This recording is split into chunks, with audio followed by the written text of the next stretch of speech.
It's been 11 days since President Biden said we're closer to nuclear Armageddon than at any point since 1962. On point tonight, could we please get an update?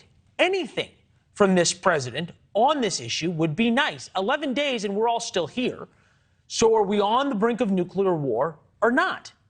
Here's the exact quote from President Biden to supporters at a DNC fundraiser. Putin is not joking around when he talks about potential use of tactical nuclear weapons. I don't think there's any such thing as the ability to easily use a tactical nuclear weapon and not end up with Armageddon.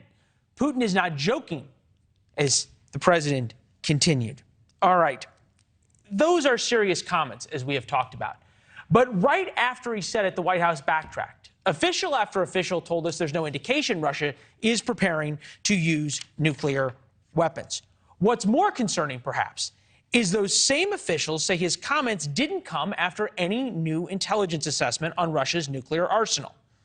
So how long exactly have we been near nuclear Armageddon? Is it weeks? Is it months? Who knows? They won't tell us. What we have seen from this administration is a far cry from President Kennedy 60 years ago, almost to the day, during the Cuban Missile Crisis, when he made things crystal clear.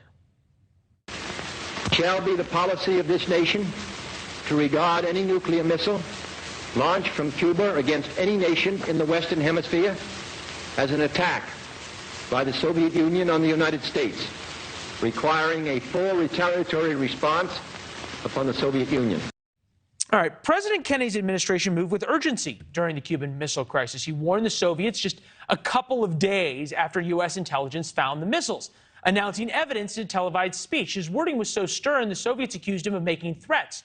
2 days later, as you can see, October 24th, Khrushchev accused Kennedy of making threats. October 25th, the Bucharest enters the quarantine zone. October 27th, Major Rudolph Anderson shot down over Cuba. A day later, Khrushchev folded. Those were clearly different times. Since President Biden made his Armageddon comments, he's dodged questions on what he really meant. Actually, when the White House press corps asked him about it in the days that followed, he didn't dodge. He ran off to Marine One without saying a single word. Now, at one point, to be fair, he did sit down for an interview with CNN. He said we were close to Armageddon. And this is all he said to clear it up. Well, I don't think he will, but I think it's irresponsible for him to talk about it. Okay. Of course it's irresponsible, but Mr. Putin is talking about it. He has talked about it several times since he first invaded Ukraine. And President Biden has talked about it a number of times. President Biden's comments came 5 days. 5 days. So what exactly changed during the time period between when Putin said what he said and President Biden said it? And why wouldn't he tell us what he meant or whether the red lines are? Why wouldn't he give us that Kennedy-esque statement of what a nuclear attack would mean? Since that interview, President Biden vacationed to Delaware. He held 3 fundraisers and gave 5 speeches, all ample opportunity to clear things up. So with all due respect, where are we on this? Are we close to Armageddon? Are we back from Armageddon and can go on to our usual lives free from the worry of nuclear war?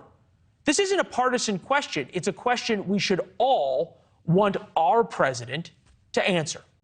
That's On Point tonight.